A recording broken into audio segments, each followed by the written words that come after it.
मेरा सांस फूल रहा था और मैं बहुत तेज तेज दौड़ रहा था, मानो जैसे मेरे पीछे कुत्ते लगे हों। और नौबत तो यह आन पहुंची थी कि आंखों के आगे अंधेरा छाने लगा था कि एकदम भागते भागते गली के कोने में मुझे एक आधे दरवाजे का घर नजर आया, जिसका मेन दरवाजा सिर्फ बड़ा सा लगा हुआ था, लेकिन उसके अंदर आसानी से कूदा जा सकता था। मैंने यहाँ वहाँ गर्दन घुमाई और आहिस्ता आहिस्ता पैर रखते जमाते जमाते दरवाजे के अंदर जा कूदा। ये काम मैंने बड़ी बर्क रफ्तारी से किया था।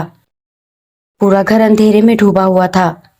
चलते चलते मैं बड़े से लकड़ी के दरवाजे के पास जा पहुंचा। मैंने जैसे ही हैंडल लॉक घुमाया था, दरवाज़ा खुद ब खुद खुल गया। पूरे घर में अंधेरा था। मोबाइल मेरा पीछा कर रही थी। सायरन की आवाज़ मुझे दूर से सुनाई दे रही थी। मेरे हाथ से मुसलसल खून बह रहा था। मैं क्या करता? मैं फ़ौरन अंदर हो गया और दरवाज़ा बंद कर दिया। आहिस्ता आहिस्ता सीढ़ियाँ चढ़ते चढ़ते खूब अंधेरे में मैं एक और फ्लोर पर जा पहुंचा था। सामने 3 दरवाजे मुझे नज़र आए जो बंद थे। एक दरवाज़ा खुला हुआ था। आहिस्ता आहिस्ता मैं वहाँ चलता हुआ अंदर जा पहुंचा। एक अजीब सी महक मेरे नथनों से टकराई। सामने नज़र पड़ते ही मैंने देखा कि बड़ी सी खिड़की खुली है, जिस पर पर्दे हवा की बाइस हिल रहे थे। मैं बेड पर दराज हो गया। पूरा घर अंधेरे में डूबा था। न जाने इस घर के लोग कहाँ थे, या शायद आज मेरी किस्मत मुझ पर मेहरबान हो गई थी। मुझे बहुत शदीद चक्कर आ रहे थे। मैंने देखा कि पुलिस वाले, जिनकी सरगोशियाँ मुझे साफ सुनाई दे रही थीं, मैं बड़ी मुश्किलों से उठा, खिड़की तक पहुंचा, हल्के से पर्दे की ओट से झांका तो मोबाइल नीचे ही खड़ी थी और पुलिस वाले यही सोच रहे थे कि मैं कहाँ गया हूँगा। मेरे हाथ में बहुत शिद्दत का दर्द हो रहा था और मैं ऊपर से उनको खड़ा मुसलसल देख रहा था। आपस में कुछ देर बहस मुबाहिसे के बाद वो दोबारा मोबाइल में सवार आगे की जानिब निकल गए थे। मैं था यावर और मुझे हाथ पे गोली भी लगी थी। मैं दर्द के मारे बहुत शिद्दत से करहा रहा था। मैं अकेला था, अपने पैरों को बेड पर मुसलसल पटक रहा था और मेरे हाथ में शदीद दर्द था। जब मैंने घड़ी देखी अपने हाथ में, जो लगभग रात के 4:30 बजा रही थी, कुछ ही देर में सुबह होने वाली थी, यकदम मुझे ऐसा लगा कि किसी ने दरवाज़ा आहिस्तगी से खोला है और कोई कमरे में आया है। कौन है? मुझे खूब अंधेरे में कुछ दिखाई नहीं दे रहा था। मेरा मोबाइल भी शायद रास्ते में ही कहीं रह गया था। कौन हो? कौन है? मैं चला जाऊंगा। असल में मेरे पीछे पुलिस लगी थी और मैं यहाँ कुछ टाइम के लिए आया हूँ। मैं सुबह होते ही चला जाऊंगा। मुझे डर है कहीं पुलिस वापस मेरे पीछे ना आ जाए। देखो, मैं इस घर में चोरी की गरज से नहीं कूदा हूँ। वो आहिस्ता आहिस्ता मेरी ही जानी पड़ रहा था। उसके कदमों की आहट मुझे साफ सुनाई दे रही थी कि एकदम उसकी गर्म सांस मेरे चेहरे से टकराई और आवाज़ आई, घबराओ मत, मुझसे तुम्हें डरने की ज़रूरत नहीं। ये एक नस्वानी आवाज़ थी जिसे देखकर मैं थोड़ा मुतमईन हुआ कि औरत से किस चीज़ का डर। वो बिल्कुल मेरे बराबर में आ बैठी थी। क्या हुआ है? पुलिस क्यों पीछे लगी है? ऐसा क्या किया है तुमने? मैं नहीं बता सकता, लेकिन मैं सुबह चला जाऊंगा। मैं फिर एकदम दर्द से करहा उठा। कहाँ गोली लगी है? मैंने उसे जवाब नहीं दिया था और ख़ुद को एक तरफ समेट कर बैठ गया। मुझसे डरने की ज़रूरत नहीं। ये पूरा घर मेरा है और मैं यहाँ रहती हूँ अकेली, तो मुझसे ना घबराओ। और रही बात पुलिस की, तो इस घर में चिड़िया का बच्चा भी पर नहीं मारता। पुलिस तो बहुत दूर की बात है, लिहाजा तुम मुतमईन रहो। उसकी आवाज़ में थोड़ा सा असर तो था, जिसने मुझे उसके अंदर का खौफ दूर कर दिया था कि मैं उससे डरूं। मैं एकदम उठ बैठा और अपना हाथ पकड़कर कहने लगा, मेरे दाएं हाथ में गोली लगी है, मेरा मतलब मेरे बाजू में गोली लगी है। अच्छा, मैं अभी थोड़ी देर में आई।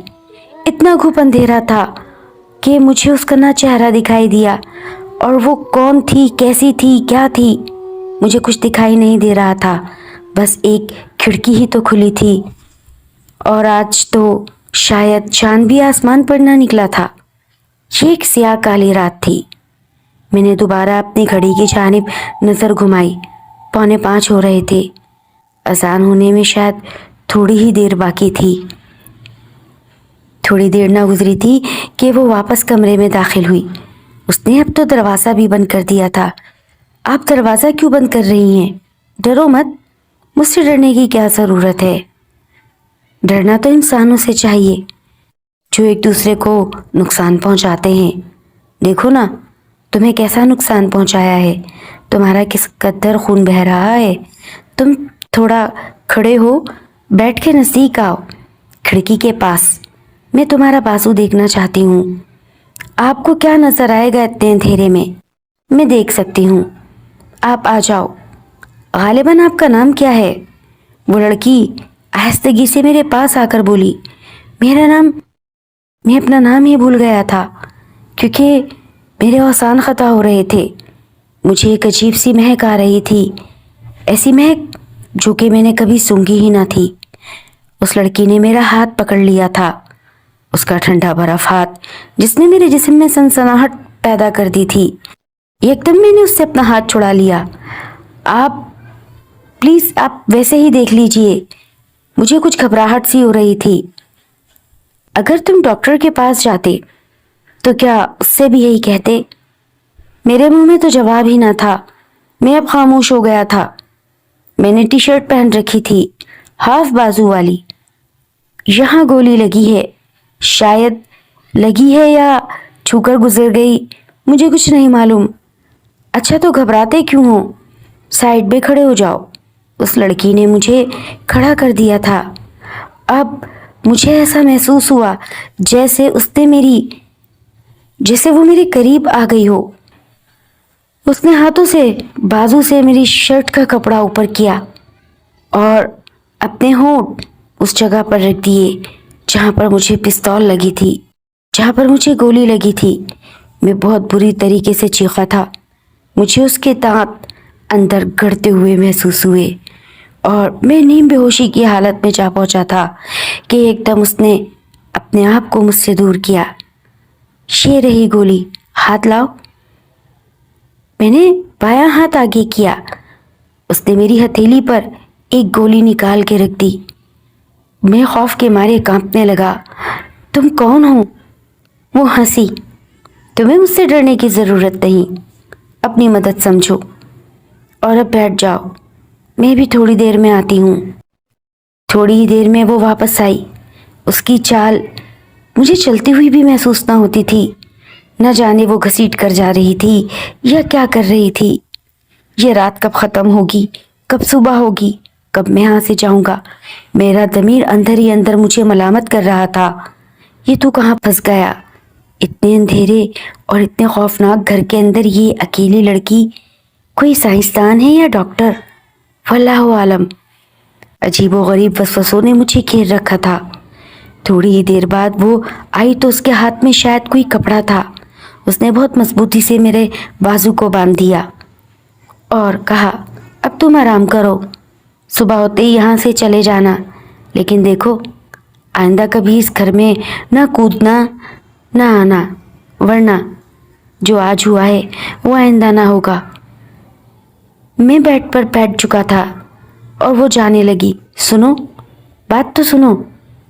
मेरी नीयत तुमसे बात करने की गलत नहीं है, मैं जानती हूँ, तभी तो तुम्हारे काम आ गई हूँ मैं।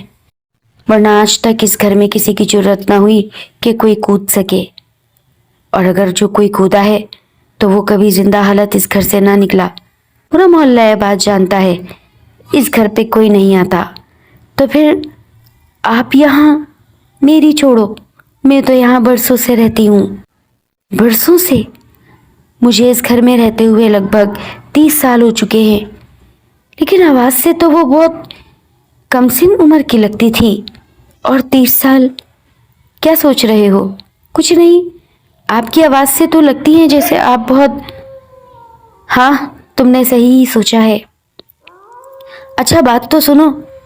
وہ دروازے کے پاس کھڑی تھی، اس کا سیاہ حیولا مجھے صاف دکھائی دے رہا تھا۔ تھوڑی دیر میں اذانیں ہو جائیں گی۔ کیا جاننا چاہتے ہو؟ اذانیں ہو جائیں گی تو کیا آپ… ہاں، پھر میرا وقت ختم ہو جائے گا۔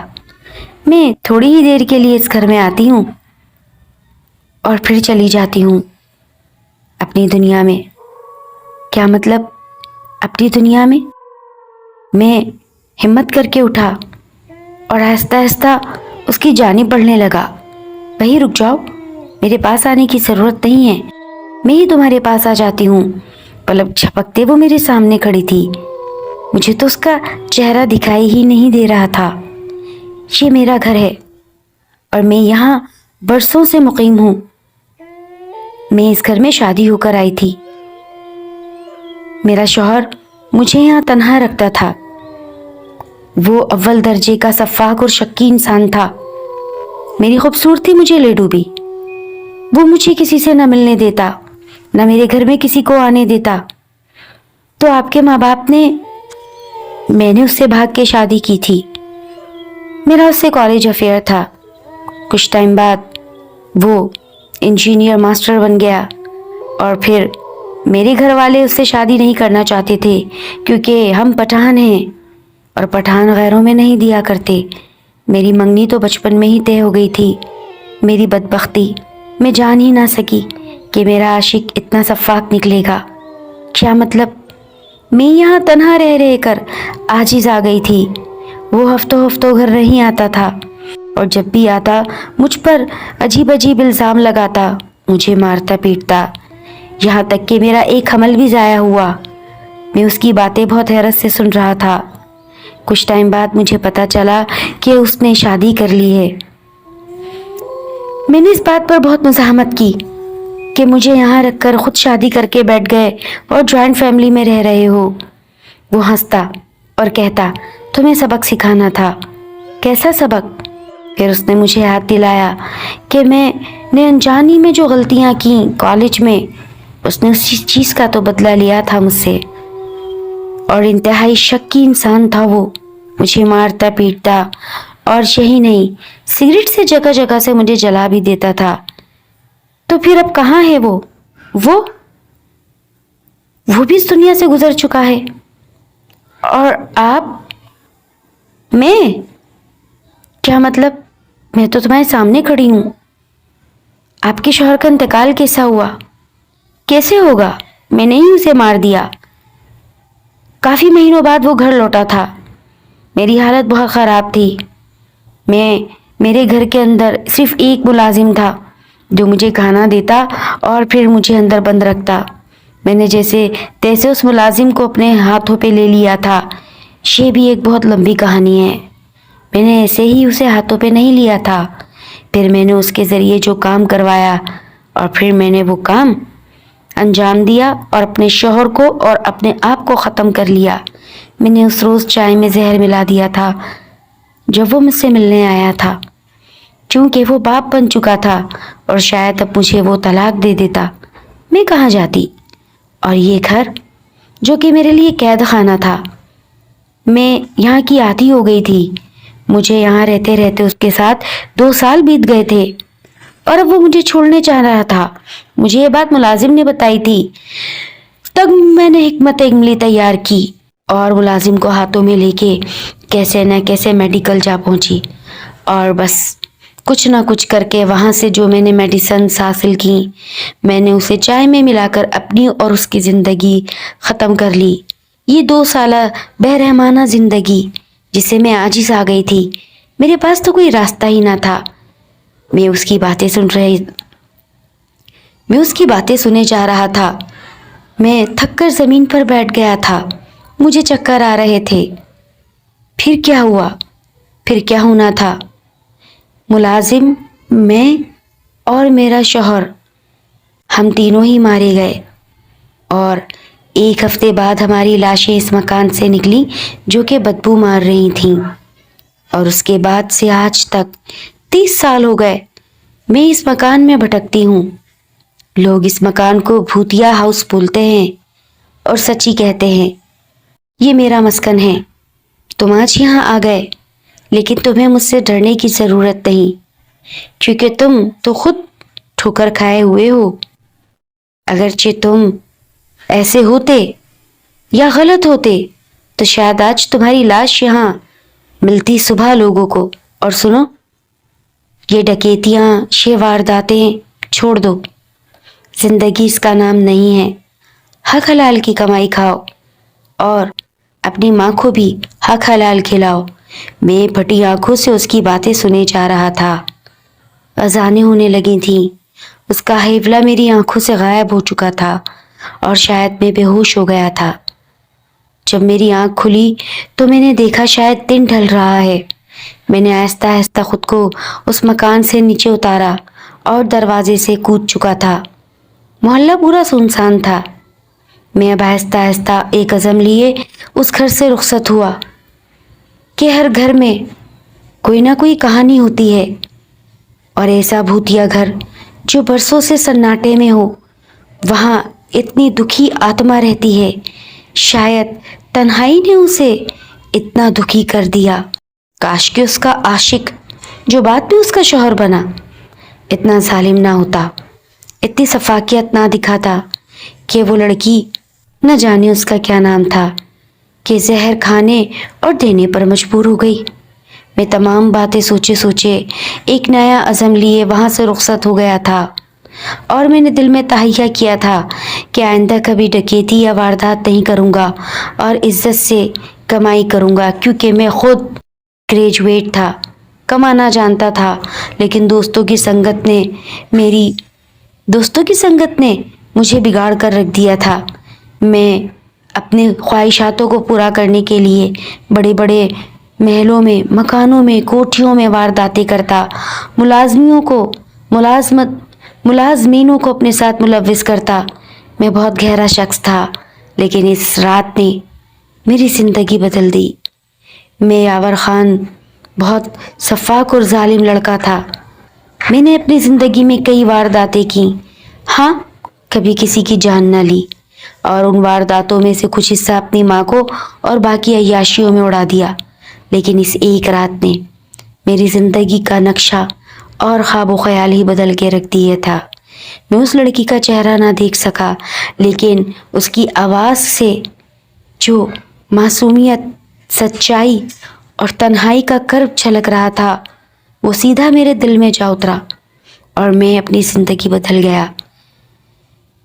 میں زندگی میں کبھی اس گھر کے پاس تو نہ بھٹکا تھا، کیونکہ اس نے مجھ سے کہا تھا کہ اگر تم یہاں بھٹکے یا نظر آئے تو شاید تم زندہ نہ بچو۔ لیکن میں کئی برس گزر جانے کے بعد بھی آج جب تنہا ہوتا ہوں تو اسے ضرور یاد کرتا ہوں۔